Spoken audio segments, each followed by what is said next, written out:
everyone. Today is November 24th. It is a Thursday. We are so thankful for this beautiful weather. Today is 54 glorious degrees. It is sunny. It is bright. We are planning on planting some spring bulbs today, as you can see in the background. Oh my goodness, I cannot wait to have these absolutely Seussish alliums come up in the spring. This will be my first time growing them. We have hundreds of tulips to go into the ground. We are working on completing the greenhouse. My birds are outside, so let's go take a walk to the backyard garden and see how we're enjoying this beautiful day. Here's just another project we're working on. We got some more material for this walkway. So it's a little bit more obvious now the direction that it will be going in as it goes up, and it will wrap to the front of the house as a walkway because too many people cut across the lawn, and this area is not growing well because it is underneath these amazing maple trees that are being taken over by roots. We have grub issues here, and there's just no reason to grow this much grass. We obviously have plenty. So we purchased these pavers yesterday at Lowe's. We're getting all of the materials from our local stone yard, and we're doing this ourselves. Well, it's just a normal day of construction here in our backyard garden. It seems like it never ends, but we've made some major progress. And while right now this looks like it's just a pile of stone, it's actually in the progress of being something really amazing. Most of this stuff that we're laying down is saved from scrap. John came up with some really inventive ideas on using some pieces of stone, and we're just we're going with it, and we're going to create a beautiful space. We already have a name for it. And of course this is not done. Things are not set in properly. But yesterday we were excavating and we were trying to figure out what materials we could use since they're all reclaimed.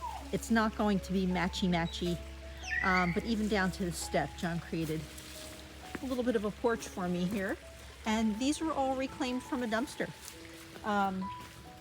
So wow, this area really came to life here. Again, these wall stones were all reclaimed from a dumpster. I did not anticipate it was going to come out this great. So we're making really good progress. We have some capstones that will be going on top of them. The area will be surrounded with spring bulbs that we're planting today, and some ground cover that will go on top.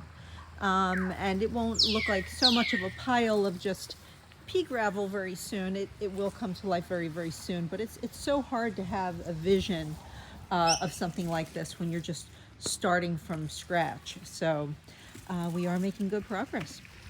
And here is Farmer John clearing out some very invasive black-eyed Susans. We had a huge just abundance of them. We never imagined as we used to pray to have black-eyed Susans, and they couldn't grow because the rabbits ate them. But now that we have our backyard perimeter completely enclosed with, again, scrap material that we reclaimed from the stone yard, we were able to pack the entire perimeter of this fence line, which you can see is huge. And now we keep all of the rabbits and the groundhogs out, and we are able to have things back here like tulips and black-eyed Susans and coneflower. Mr. Buddy. Hi, pal. What are you doing? Hi. Hi, handsome man. What a bonus it is for you guys out here today, huh? You're getting some good sunshine? What a beautiful day we're so thankful for, aren't we? The blessings of this yard are just more than I can even explain. We're able to get our birds out, and it's been so awesome. Yardistry Greenhouse Structures has sent us some new parts that we have to install on the greenhouse, part of the situations that we're having. One of those parts will be a new door. This is warped very, very badly, and we've also realized that we have to try to come up with a new lock situation because, of course, with me, there's always a story. And I'll show you. This is going to be really cool when it's done. Look at how badly this door is warped. So we have to hope and pray that the new one is not warped so badly.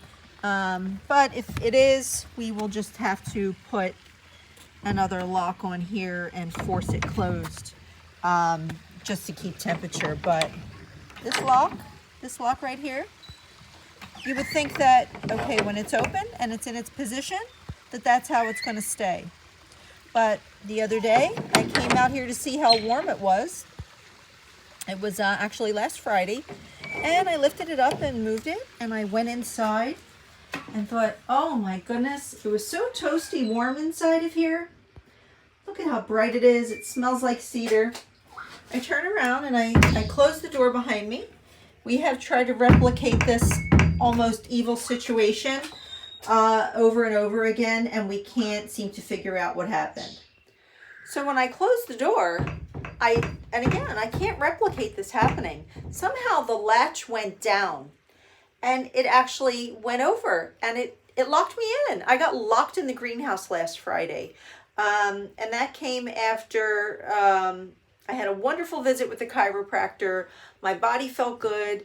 I came out to harvest lettuce, and as I said, I came in to see what it felt like in here temperature-wise, and I got locked in.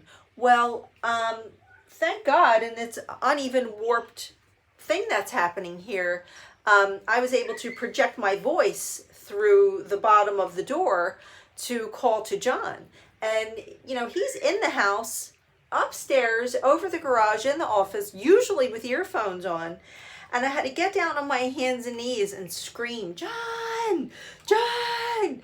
And I was knocking as hard as I could. My knuckles were raw, and it was almost evil. I mean, he came down and said, where are you, honey? Where are you? I hear you calling me. And I said, I'm locked in the greenhouse. And it seemed like an eternity went by. It wasn't really very long. It was probably maybe 15 minutes I was locked in here. And the crazy thing is that it was a beautiful warm day, and it was warm in here. But I thought to myself, oh my gosh, if this was the middle of summer and I got locked in the greenhouse, I didn't think that I would need to have my cell phone when I came out here.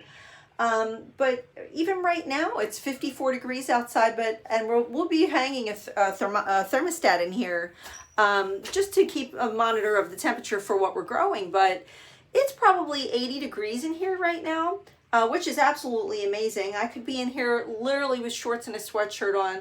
I've been in here for 1 minute, and I am already starting to feel like I could break into a sweat any minute. So the notion that I was locked in here, not knowing how long it could be, and I figured, you know, it was 11:15 in the morning.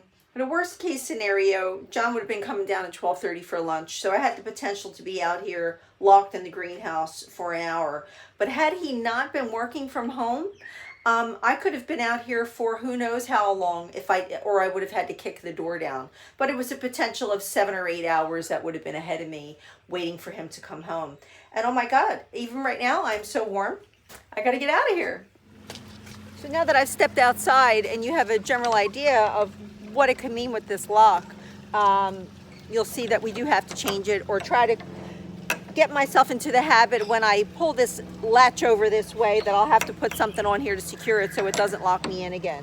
Needless to say, John is out here right now. That's the only reason why I went in there like that without my cell phone. But from now on, I will have my phone. And I'll have to be more careful, because even though I had a wonderful visit with the chiropractor the day before, because I had to get down on my hands and knees and scream at some insane banshee level of projecting my voice across the yard, through the house and up the steps and over earphones, he was able to hear me. I don't really know how, but I spasmed my neck into such a horrible place. I pulled my neck and my back out again. So here I am, another week of, having to deal with that. But thank God, Tuesday afternoon, I had another wonderful visit with my awesome chiropractor, Dr. Josh Sandos. He's the man. Sandos Chiropractic in Mount Laurel. Give him like all the praise in the world. He and his staff are so wonderful. But anyway, thank God I have those folks, because this little adventure in this crazy greenhouse was just a little bit too scary for me. So here's another approach of the stonework that John did. This will all be getting filled with more pea gravel to even it all out. We are dealing with runoff issues here. So like I had said, the water all wants to run that way, so we have to make sure that we maintain swales through all of the stonework. But here is the entrance in to the greenhouse. Again, all reclaimed stone, all of this, except for the gravel on the sides. We hauled that. But these pavers were all reclaimed from the stone yard. So I'll have a wonderful footpath to stand on here as I come to the back. And this entire lower back wall here and across to the side is a shelf that I think is 21 inches deep. And then up here at a higher level, there is a more shallow shelf that goes across the side and across the back. So as I start my seedlings here in the big giant trays, as I move them to pots, the pots will graduate to the upper shelving. And then over on this side, there's plenty of room for some more probably wire shelving that I can stack up for other seedlings, since we will get morning sun. This is east facing. And then this fills the entire greenhouse with a beautiful morning glow. Right now it's a little afternoon and you can see the sun is right above us, and it hits at an angle where it won't be so scorching with direct light. It actually casts a little bit of a shadow, which is what you want. And as the sun moves over this way, we'll have afternoon sun that will come in, getting the opportunity to have western light on whatever we plant on these racks. So from the inside out, you can see again this beautiful little footpath, a very cool top porch, and some really amazing and creative artwork done by Farmer John, the man. Here he comes.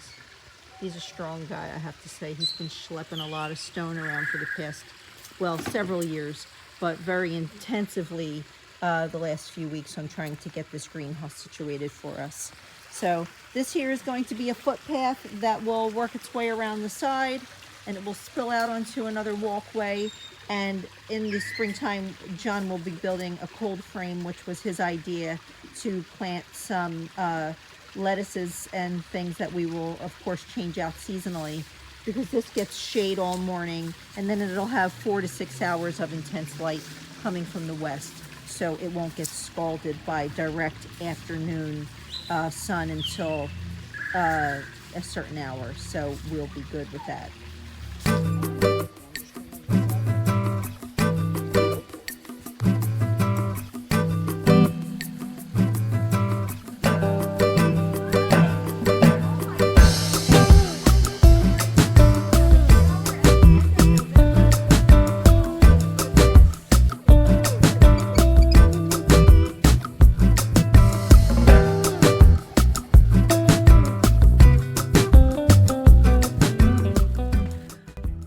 Excited by this beautiful selection of spring bulbs that we'll be planting, and I bought all of these at Costco earlier in the year. It was I don't know, I guess September I started purchasing them.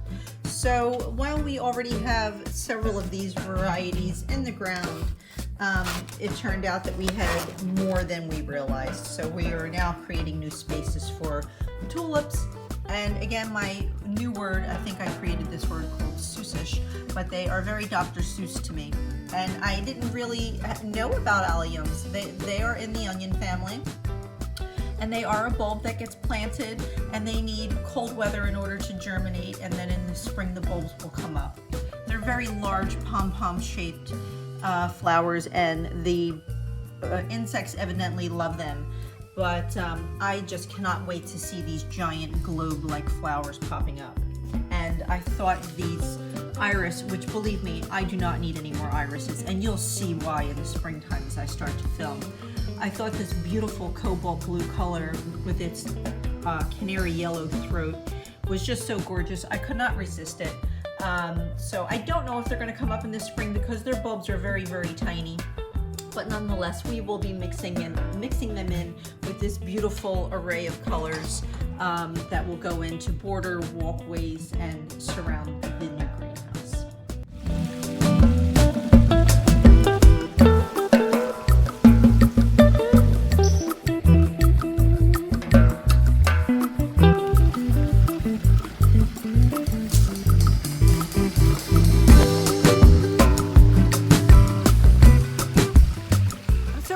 we finally got all the rest of the bulbs in the ground. We had hundreds and hundreds of bulbs, and what you guys didn't see was that earlier this year, John had created a very, very long pathway from one end of the yard to the other, and he excavated rows and rows of tulips.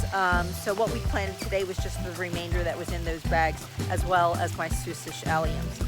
So that's it for today, guys. I hope you have a wonderful weekend, and I'll see you in the next video.